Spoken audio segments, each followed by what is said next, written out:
right, welcome back to Fundamentals of GUSOMA. Chapter 6 of the text deals with medical student pathology. Medical student pathologies are an incredibly important topic for board examinations because they tie in some high-yield path concepts with your own life. The very first discussion that we're going to have concerns exam blocks and medical student adaptations. But before we get to that, it might be a good idea to review some basic embryology. Recall that medical student development occurs via stepwise maturation of college graduates. The undergrad is the progenitor student.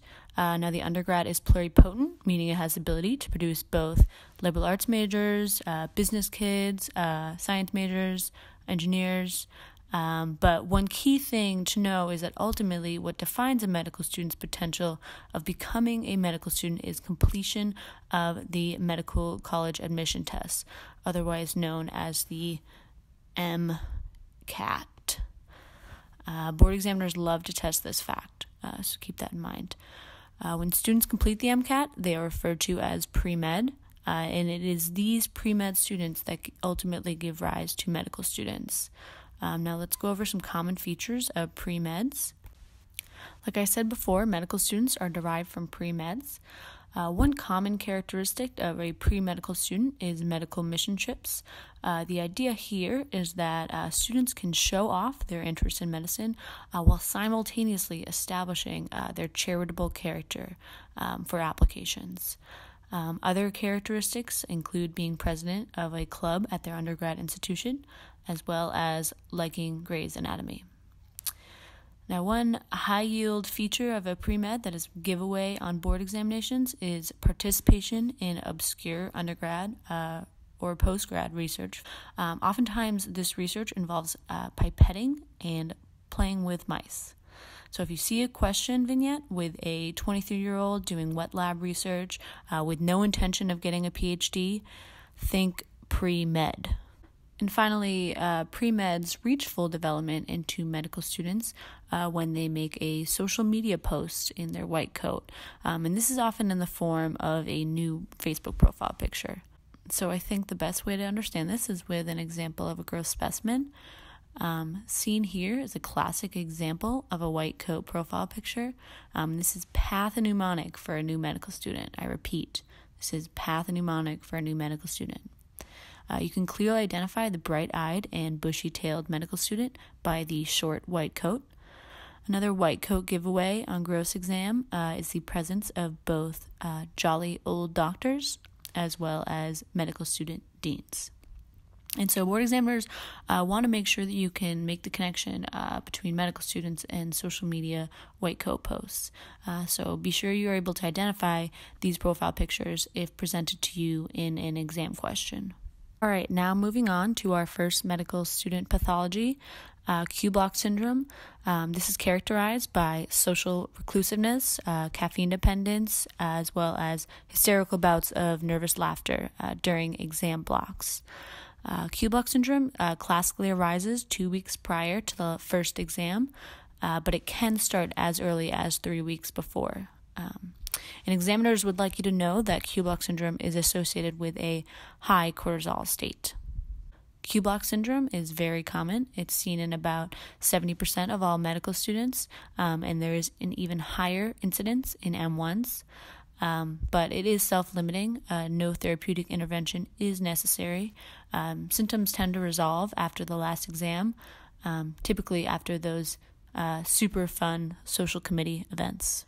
Now, if the symptoms of Q-block syndrome persist, students are at risk of developing Gunair disease, and this is defined by the triad of an overly ambitious, competitive med student that loves to hear themselves speak. So, like I said, Gunair disease can be a sequelae from a previous Q-block syndrome, but it can also arise de novo. Now, it's important to be able to make the diagnosis for Gunair disease. So it's defined by a Q-block syndrome that persists for greater than 6 weeks, plus 3 of the following symptoms. And we'll go through each of these individually. So first we have sleeping for less than 4 hours. This makes sense as students suffering from Guinea disease spend a majority of their time studying. Then we have sitting in the front row of class. And then this next one here is very important, very high yield for board examinations, and that is that students with Guinea disease frame questions in such a way that helps everyone else see that they clearly understand information on a higher level. The idea here is that students with this disease don't see questions as a means of learning, but rather as an opportunity to show everyone in class how much they know. So these questions might slightly be off topic or completely disconnected from the subject at hand. Students may also have a persistent self-satisfied smirk, as well as the habit of sleeping with first aid under their pillow. Now, the etiology of Guinea disease is beyond the scope of board exams, but put simply, it is a combination of both genetic and environmental factors that contribute to disease progression. And very high yield, the risk of developing Guinea disease is inversely proportional to the number of friends you had growing up as a child. Other risk factors include interests in either ortho, derm, or surgery, as well as making the purchase of first aid during M1 year. All right, next we'll cover the most common neoplasm of medical school, that is deptosarcoma. This is a malignant neoplasm of student debt. It is insidious in its onset, but by fourth year medical school, students can acquire up to $200,000 of debt, so it is quite aggressive. And it typically doesn't present until late into the disease process, but when seen early, it can be kind of in the form of a student attending lunch talks for free food. All right, next, Patagonia fever. This is the most common infectious disease seen in medical students. It is incredibly high yield. Without a doubt, you will see this on your board examinations. It's caused by the gram-negative coccobacilli Yersinia patagonestis. It's transmitted fecal-orally. And it's important to know it has a reservoir in rodents, specifically the Mus caduceus species of mice. You see increasing incidence in during winter months, and students infected with the bacterium present with a gray discoloration of skin, diaphoresis, and a fever. Library seat deficiency, otherwise known as LSD. This is a severe deficiency in DML study space, and it is caused by M1 team-based learning. So to better understand the pathology of LSD, it's good to go over some basic anatomy. So we'll draw here the second floor of the library. Recall that the library has two staircases on opposite corners. It is also lined by a layer of study cubbies on both sides, as well as a central area of reserved rooms for team-based studying. Now, typically the library is about 75% saturated with students on a daily basis. So you'll have, a couple of students here and there. You'll have some students in the group study rooms, but it won't be completely filled. Now, when there is a M1 TBL, all the students from the third floor will be redirected to the floors below. And that's the key problem in LSD. When all those students relocate, that's going to increase the student volume.